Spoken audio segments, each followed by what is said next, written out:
We have seen the future, and it's pretty wet. A report out this week from Climate Central shows a future New York where much of the city we know is underwater. In fact, where this very studio is beachfront property, basically. Now, that's a possible vision for what might confront all New Yorkers 100 or more years from now. In today's city, however, some residents are already feeling environmental impacts more than others, raising questions about justice. With a major global conference on climate change set to kick off in 2 weeks and a BRIC town hall on climate issues coming up on December 9th, we've brought in 3 New Yorkers who deal with these topics every day to discuss the local issues, the global challenge, and how Brooklyn fits into it all. With me today are City Councilman Costa Constantinides of Queens, who chairs the Committee on Environmental Protection. Welcome. Oganaya Dotson-Newman, Director of Environmental Health for We Act for Environmental Justice. Thanks for being here. And Mark Dunley, Chairman of the Green Education Legal Fund, Inc. Hi, Mark. Oganaya, let's start with you. Environmental justice is something we've been talking about in New York for at least a couple decades. In the 90s, the issues were the impact of the waste system on neighborhoods, air pollution, traffic. Are those the same issues today, or have they changed? So many of the same issues that you mentioned previously are still continuing. We've seen changes and improvements in air quality.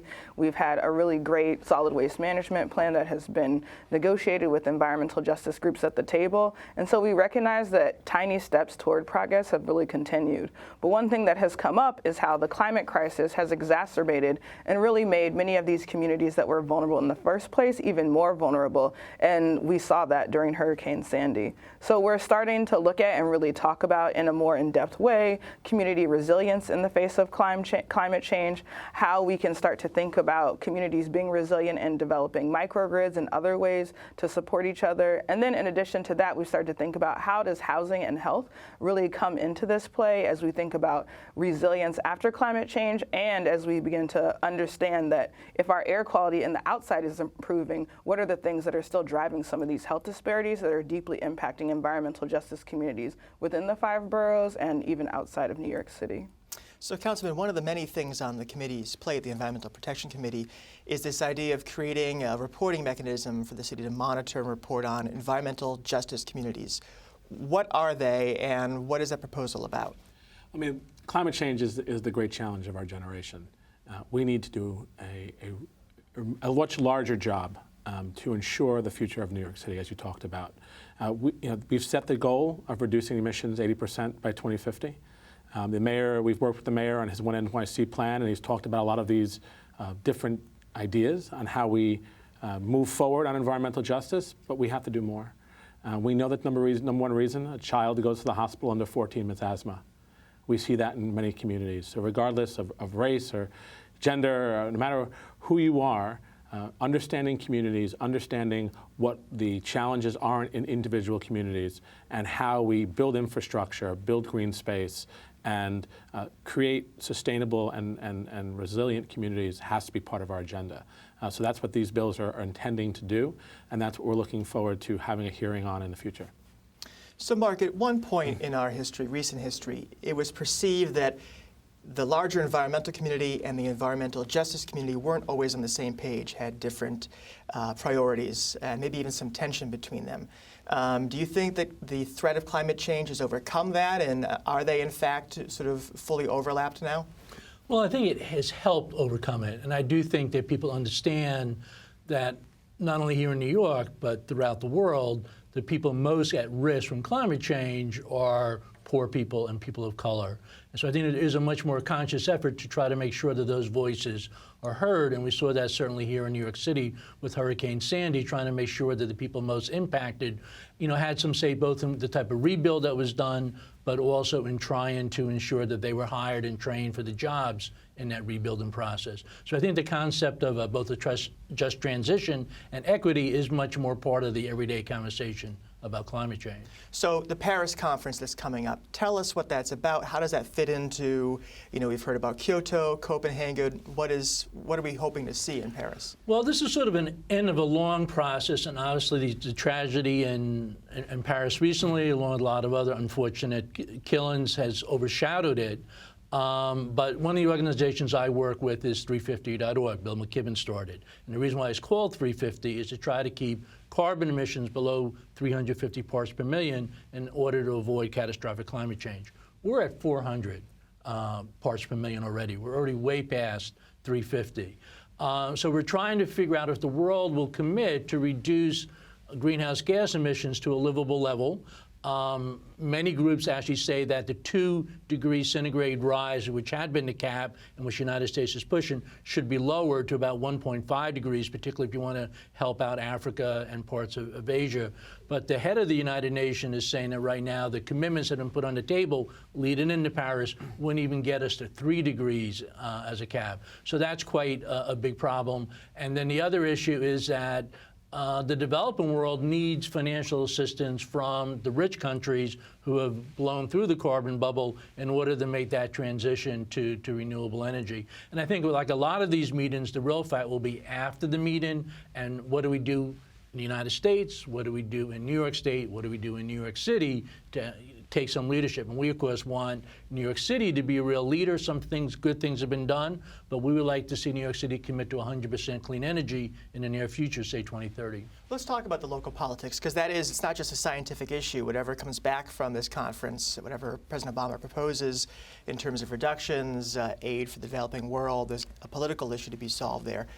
Do we feel like, the resistance to curtailing emissions, making environmental progress a priority, what are the politics on that now? Do you think most New Yorkers are willing to make sacrifices to improve the environment? Are we there yet? I think we're getting closer. I think that there are always opportunities for us to be able to engage people around changes that they're willing to make in order to modify their personal behavior, and then also to work very closely with city council members and elected officials to make sure that the environment that people are operating within also is supportive of that.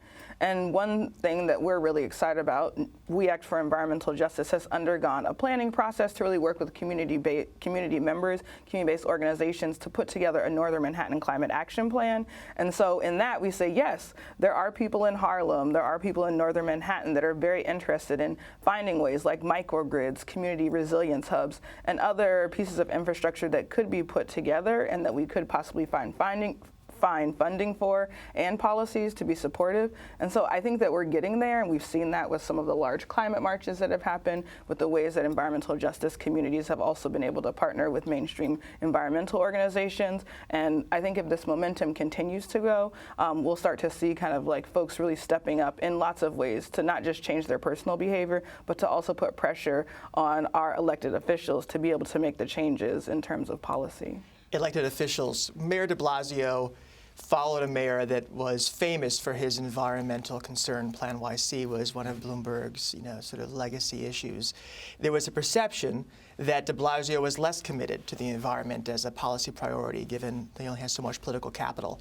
Is that fair? No, I would say that he has gone above and beyond as part of the new One NYC plan that he's put forth. He's been a good partner, and now with making the commitment to reduce our emissions by 80% by 2050, we're the largest city in the world to do that. The city is taking real leadership, but now we have to walk that path. And in walking that path, in the Build to Last plan that he's put forth, bringing city-owned buildings into that portfolio, we're looking to move a bill relating to geothermal and creating a screening tool so that homes and private homes and businesses can tap into geothermal potential in neighborhoods, and we can get that moving solar forward in city buildings, really taking a leadership role in implementing these technologies that will get us where we want to go. And just to sort of quickly speak to Okanaya's point on how we can better make this happen within New York City, it's about education too. I'm a firm believer in having K through 12 climate change education in our schools. Because the City Council is making an investment as part of the Green NYC initiative to do job training in the green job sector, educate children, but we have to go further. It has to be part of the curriculum because climate change affects everyone. It's not part of just a science curriculum. It's part of mathematics. It's part of economics. It's part of political science. And if we don't give our children that strong foundation, how can they be the leaders that we need them to be for the 21st century? And it's about more than power, too. It's about waste, and one of the issues that One NYC didn't deal with was what to do with all the plastic bags that, fill our landfills. And that's become complicated because of some of the proposals for how to deal with it. Mark, what do you feel about the plastic bag issue, and given that the environmental issue is full of thorny debates, how important is that compared to 100% renewable energy? Well, 100% renewable energy is more important, and we do hope to see New York City commit to offshore wind. We really like what the council members doing on geothermal, but we need the plastic bag ban, or in this case, actually a fee imposed. We are talking, I think, about 5 billion plastic bags annually are used in New York. It's 100,000 tons worth of waste. Costs us more than $10 million to get rid of it. It's all over not only the neighborhoods, trees, but it's in the ocean. It's amazing when you see places that are literally thousands of miles from the shore still have an enormous amount of plastic bags. Now, other communities have done it. New York needs to show, leadership on it. We're hoping to see a vote shortly, because it's been about 2 years. We had about 150 people came out in Park Slope. I think it was the first big public meeting, along Councilmember Brad Lander, to push this. 2 years later, we don't have it. What do you think, Councilman? Will we see a vote soon, and what will be your position when it comes? Well, I've been a strong supporter of the bill from day one. I'm one of the co-sponsors with Councilmember Lander and Councilmember Chin. We've done bag giveaways in my community, and we've done that and as part of an education piece too. It's about talking to New Yorkers on why that's important. It's changing behaviors, and when we look to change behaviors, it's like setting that foundation to why that behavior has to change.